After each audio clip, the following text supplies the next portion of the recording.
તો કેમ છો વિદ્યાર્થી મિત્રો, મજામાં ને? તો ફરીથી એકવાર આપ સૌનું ડીએમ બાય કોમર્સ ઇન્સ્ટિટ્યૂટમાં સ્વાગત છે. તો આપણે અત્યાર સુધી એકાઉન્ટ્સમાં ચેપ્ટર નંબર 1 2 3 કમ્પ્લીટ કર્યું હતું. ચેપ્ટર નંબર 4 એટલે કે આમનોન, અને આમનોનમાં પણ આપણે 4 પ્રકારના ટોપિક પૂરા કરી ચૂક્યા છીએ. જેમાંનો ફર્સ્ટ ટોપિક હતો મૂડી અને ઉપાડ, બીજો ટોપિક હતો ઉપજ અને ખર્ચ, ત્રીજો ટોપિક હતો લોન અને લોનનું વ્યાજ, અને ચોથો ટોપિક હતો બેંક સાથેના વ્યવહારો. હવે એના કરતા થોડુંક આગળ પાંચમો ટોપિક છે મિલકતને લગતી આમનોન. બેટા આપણે અત્યાર સુધી જોયું તો મેં ગયા લેક્ચરમાં કીધું કે ખરીદ ખાતું હંમેશા ઉધાર થાય, વેચાણ ખાતું હંમેશા જમા થાય. ક્લિયર? તો એક્ઝેક્ટલી એના જેવું છે. પણ ખરીદ ખાતું અને વેચાણ ખાતું ક્યારે ઉધાર કરવું? જ્યારે આપણે માત્ર ને માત્ર માલ ખરીદતા હોઈએ ત્યારે જ.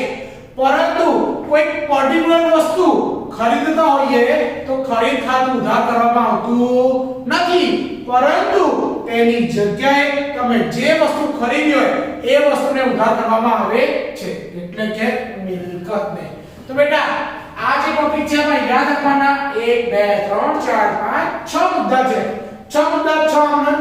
Topic clear? ડન. તો પહેલા શું? જ્યારે ધંધામાં મિલકત ખરીદવામાં આવે ત્યારે મિલકત ઉધારવામાં આવે છે. ફરીથી એકવાર બેટા, જ્યારે ધંધામાં મિલકત ખરીદવામાં આવે, મિલકત ખરીદવામાં આવે તો મિલકતને શું કરવી પડે બેટા? ઉધાર. તો કે સાહેબ કેમ મિલકતને ઉધાર કરવાની? કારણ કે મિલકત એ આપણા માટે માલ મિલકત ખાતું ગણાય, અને માલ મિલકત ખાતાના નિયમ પ્રમાણે વસ્તુ આવે તો ઉધાર, જાય તો જમા. તો અહીંયા જોજો બેટા, જ્યારે મિલકત ખરીદીએ તો ધંધામાં મિલકત આવે એટલે મિલકત ખાતું ઉધાર કરવામાં આવે છે. તમારે એક જ વસ્તુ યાદ રાખવાની છે બેટા, મિલકત ખરીદી છે કે વેચી છે. જો ખરીદી કરી હોય આંખ બંધ કરીને મિલકતને ઉધાર કરી દો, ક્લિયર? પરંતુ જો વેચાણ કર્યું હોય તો મિલકત ખાતું જમા કરવામાં આવે છે. એટલે કે મિલકત વેચવામાં આવે તો મિલકત જમા કરવામાં આવે છે. કારણ કે મિલકત વેચવાને કારણે ધંધામાંથી મિલકત જતી હોય છે. ક્લિયર? ડન. તો બે ટોપિક તમારે આ ટોપિક પર માત્ર ને માત્ર એવું કીધું છે મિલકત વેચી, મિલકત ખરીદી. ક્લિયર? જો ખરીદી તો ઉધાર, વેચી તો જમા. ક્લિયર? ડન. તો સિમ્પલી અને ટૂંકો શબ્દ ખાવું, અને આના માટેનો શબ્દ છે વેચ. વેચ ખાવું, વેચ ખાવું, વેચાણ એટલે જમા, એટલે કે વેચાણ કરીએ તો મિલકત જમા કરવાની, ખરીદી કરીએ તો મિલકતને ઉધાર કરવાની. સિમ્પલ શબ્દ વેચ ખાવ. તો યાદ રાખવાનું સૂત્ર વેચ ખાવ. ચલો આટલું ક્લિયર થઈ ગયું?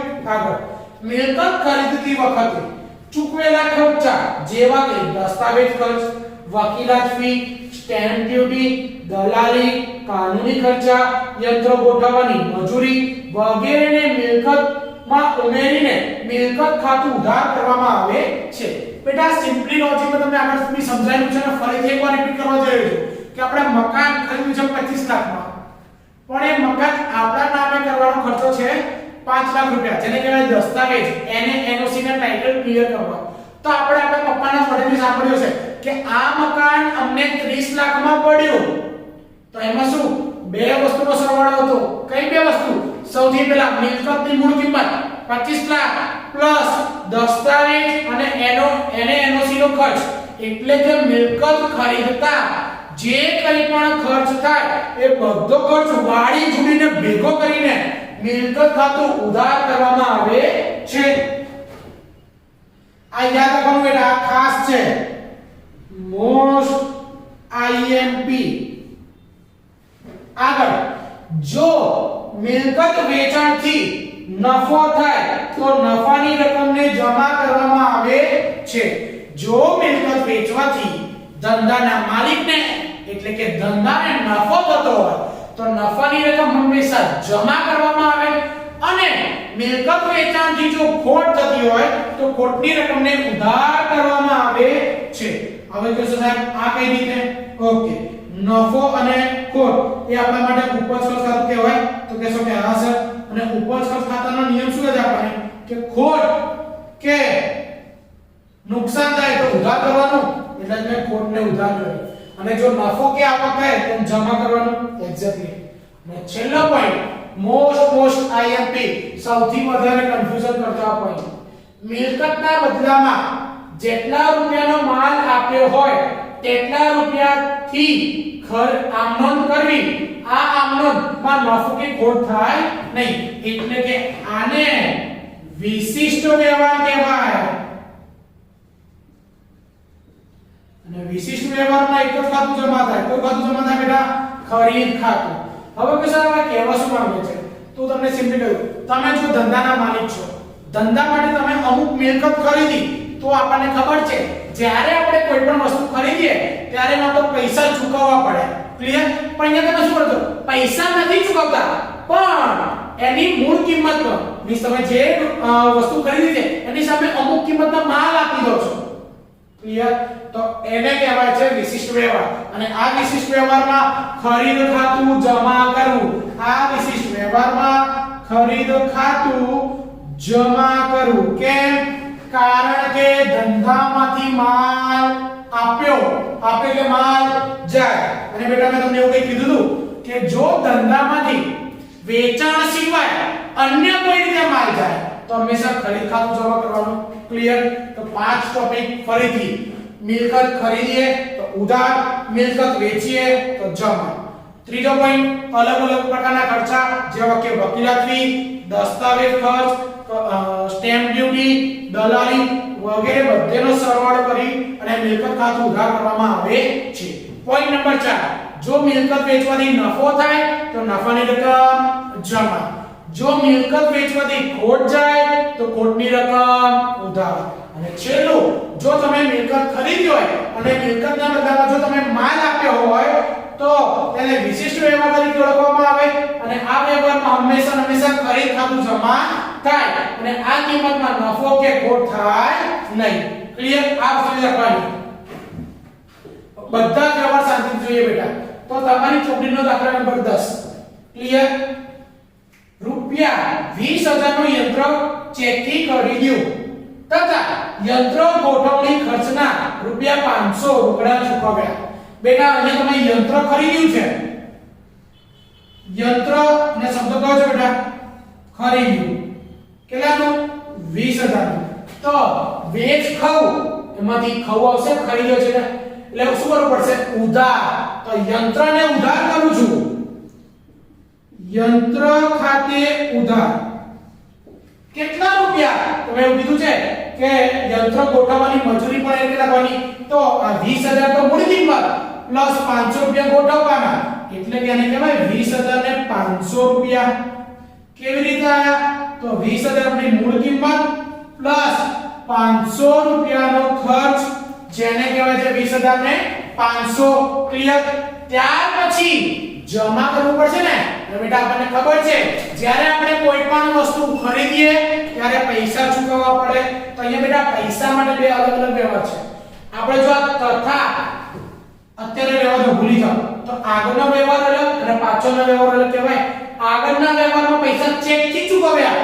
તમે તમને એવું કીધું જ્યાં જ્યાં ચેક ત્યાં ત્યાં બેંક. તો તે બેંક ખાતે જમા 20,000 તે અને બાકીના જે 500 રૂપિયા છે એ કેવા ચૂકવ્યા છે? રોકડા. તો તે રોકડ ખાતે જમા રૂપિયા 500. આ તમારી થઈ ગઈ આમનો નંબર 1.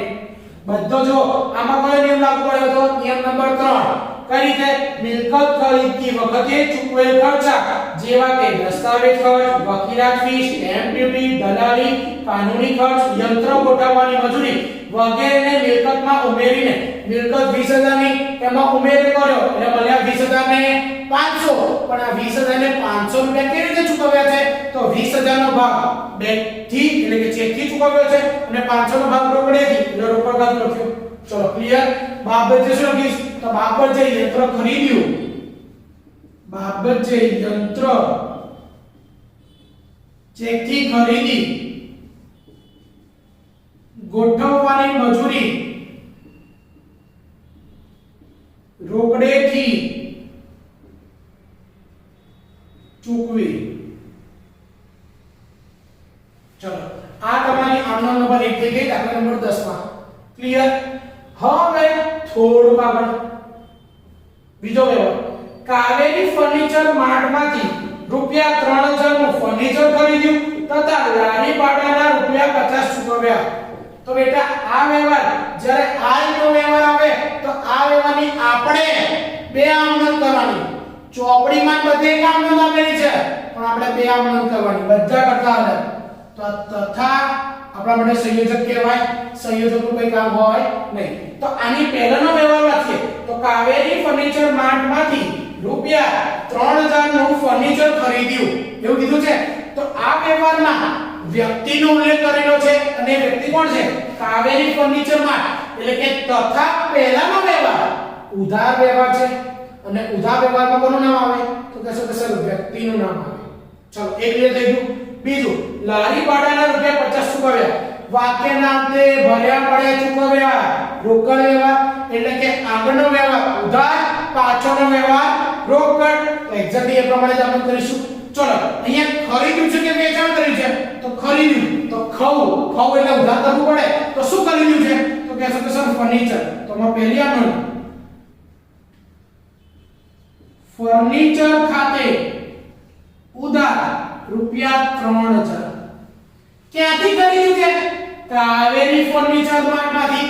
એટલે કે કાવેરી ફર્નિચર માર્ટ લાભ આપનાર છે એવું કહેવાય. તો કહેશો કે હા સર. તો તે કાવેરી ફર્નિચર માર્ટ ખાતે જમા રૂપિયા 3000. એટલે કે આગળનો વ્યવહાર હતો ઉધાર વ્યવહાર હતો. ઉધાર વ્યવહારની જેમ નોંધ કરી તથા એટલે બીજી આમનોંધ માં શું લખ્યું છે? લારી ભાડાના રૂપિયા 50 ચૂકવ્યા. તો લારી ભાડું આપણે શું કહેવાય? ખર્ચ. તો એને કહેવાય લારી ભાડા ખાતે ઉધાર રૂપિયા 50 તે રોકડ ખાતે જમા. આથી ચૂકવ્યા શબ્દ છે એટલે રોકડ ખાતું અને બેંક શબ્દ ચેક શબ્દનો ઉલ્લેખ કરેલો નથી. એટલે આ આમનોંધ અથવા તો જો તમારે ભેગી એટલે કે સંયુક્ત આમનોંધ કરવી હોય તો એ પણ તમને શીખવાડ દો. ચલો એક રીતે અહીંયા મિલકત ખરીદતા જે કંઈ પણ ખર્ચ થયો હોય અને મિલકતમાં ઉમેરી દેવાનો. તો અહીંયા જો ફર્નિચર ખાતે ઉધાર 3050 કહેવાય. કારણ કે 3000 ની મૂળ કિંમત 50 રૂપિયા લારી ભાડાના. તો ખર્ચો 3050 થઈ ગયો. ઓકે. આ 3000 કોને ચૂકવવાના? કાવેરીને. તો તે કાવેરી ફર્નિચર માર્ટ ખાતે 3000 અને 50 રૂપિયા રોકડા ચૂકવ્યા છે. તો તે રોકડ ખાતે જમા 50 રૂપિયા. એટલે કે આ વ્યવહારની બે અલગ અલગ રીતે આમનોંધ થઈ શકે. આને કહેવાય સેપરેટ એટલે કે બે અલગ અલગ આમનોંધ કરવી અને આને કહેવાય સંયુક્ત આમનોંધ. એટલે કે એક જ આમનોંધમાં એક કરતા વધારે ખાતા ઉધાર થતા હોય કાં તો એક કરતા વધારે ખાતા જમા થતા હોય તો તેને સંયુક્ત આમનોંધ તરીકે ઓળખવામાં આવે છે. જે મેં તમને સમજાવી દીધું. ચલો ક્લિયર ડન. પણ બેટા હું તમને મસ્ત એડવાઇસ આપું છું. જો મિલકત ખરીદીનો વ્યવહાર હોય આવી રીતનો તો આપણે ઉધાર અને રોકડ એવો વ્યવહાર કરીને જ કરવાનો. કારણ કે આપણને આ ઈઝી પડે. આમાં ઘણી બધી વાર કન્ફ્યુઝન થઈ જતું હોય છે. એટલે કે બીજી પૂરી. ત્રીજું મોસ્ટ આઈએમપી છે, ધ્યાન રાખવાનું છે. શું લખ્યું છે? મહાલક્ષ્મી મિલના રૂપિયા 50 શેર દીઠ રૂપિયા 100 ના ભાવે ખરીદી અને શેર દીઠ રૂપિયા 20 પૈસા દલાલી સહિતના નાણાં ચેકથી ચૂકવ્યા. એટલે કે અહીંયા તમે જે આ કંપની છે મહાલક્ષ્મી મિલ એના શેર ખરીદ્યા છે. ક્લિયર? ખરીદ્યા તો બેટા એક શબ્દ યાદ રાખવાનો કીધો તો ખઉ એટલે ઉધાર. તો શું ખરીદ્યું છે એ ધ્યાન રાખવાનું છે. તો મહાલક્ષ્મી મિલના શેર ખરીદ્યા છે તમે. ક્લિયર? શું ખરીદ્યું છે? મહાલક્ષ્મી મિલના શેર. તો અહીંયા પહેલા તો આમનોંધ શીખવા દઉં છું. મહાલક્ષ્મી મિલના શેર ખાતે ઉધાર તે પૈસા કેવી રીતે ચૂકવ્યા છે? ચેકથી. તો તે બેંક ખાતે જમા. હવે બેટા કિંમત શોધવાની છે તો આ કિંમતની ગણતરી ખાસ ધ્યાન રાખવાની સૌથી પહેલા તો વાત કરીએ તો મૂળ કિંમત તો મૂળ કિંમત કઈ રીતે શોધવાની કેટલા શેર ખરીદ્યા છે 50 શેર દીઠ એનો મીનિંગ થાય એક શેરના 100 રૂપિયા અહીંયા આખું સમજાવી દઉં છું આ શેર અને આ કિંમત એક શેરના 100 રૂપિયા તો 50 શેરના કેટલા તો 50 ગુણ્યા 100 બરાબર 5000 રૂપિયા બેટા હવે કહેવાય કે ના કહેવાય તો કહેશો કે હા સર અને પ્લસ દલાલી એમાં બી એક્ઝેક્ટ ઉપર જે સૂત્ર વાપર્યું એક શેર પર શેર દીઠ 20 પૈસા એટલે કે 0.20 કહેવાય તો કહેશો કે હા સર તો એક શેરના 0.20 રૂપિયા એવા કેટલા શેર ખરીદ્યા છે તો કહેશો કે સર 50 શેર ખરીદ્યા છે તો 50 એ કેટલા ચોકડી ગુણાકાર 50 ગુણ્યા 0.20 કરશો એટલે ગુણાકારમાં કરશો એટલે તમને જવાબ મળશે 10 રૂપિયા એટલે કે 5000 ને 10 રૂપિયામાં તમારે આ ટોટલ શેર પડ્યા તો બંનેની સામે લખીશ 5000 ને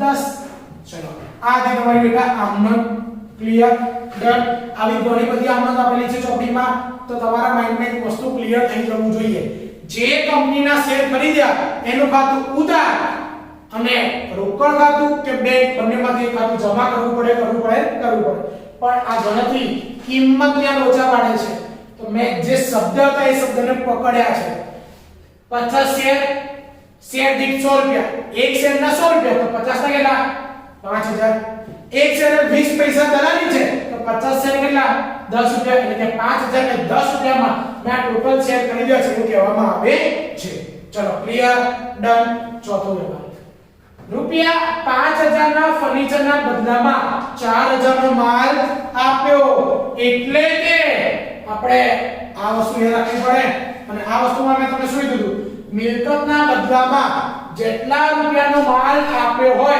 એટલા રૂપિયાથી આમનોટ કરવી અહીંયા 5000 ના બદલામાં માલ કેટલાનો આપ્યો 4000 નો તો તમારી જે આમનોટ થશે માત્ર 4000 ની થશે બેટા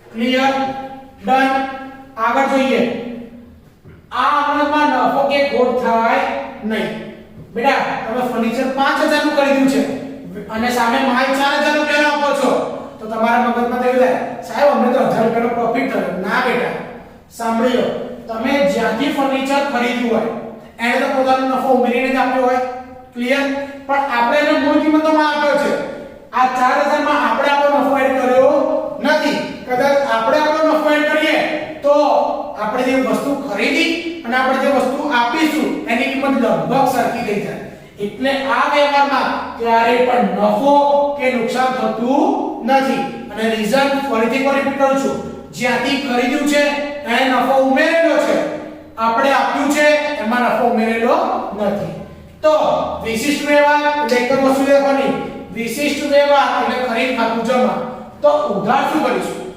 તો બેટા આપણે શું કરીશું છે ફર્નિચર ખરીદ્યું ને તો આપણા ધંધામાં ફર્નિચર આવે તો આમનો થશે બેટા ફર્નિચર ખાતે ઉધાર રૂપિયા 4000 તે